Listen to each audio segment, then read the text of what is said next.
Africa Content TV.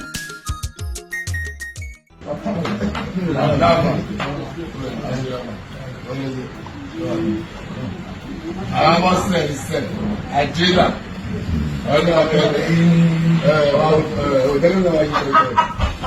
ní ọ̀gá tẹ́mi náà máa fi tọ́ ìtọ́ ìdí sọ̀rọ̀ kí wọ́n á fi tọ́ ìtọ́ ìdí sọ̀rọ̀ àwọn gbogbo báńkì wọn bẹ́ẹ̀ níbo ni láńdó ìlú báńkì tẹ́mi náà máa fi tọ́ ìtọ́ ìdí sọ̀rọ̀ àwọn fàṣẹ ẹ̀dájú lè sì ṣà ọ̀dọ̀ yìí fọ ẹ̀dájú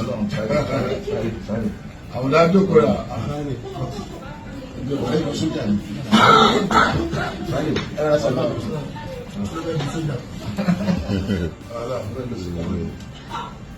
báwo ni ma lọ Canada tó máa mú dada lójú ìlú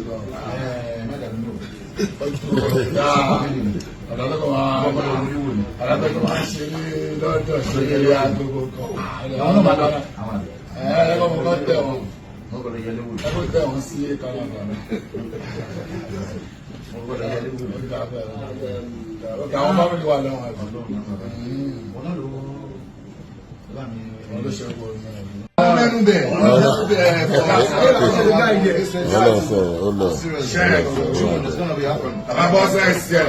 June 27th, that's it. I just want to call my wife. All I'm away,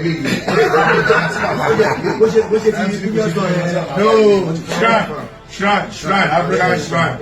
27th, Thursday, last Thursday of the month, the 7th of June.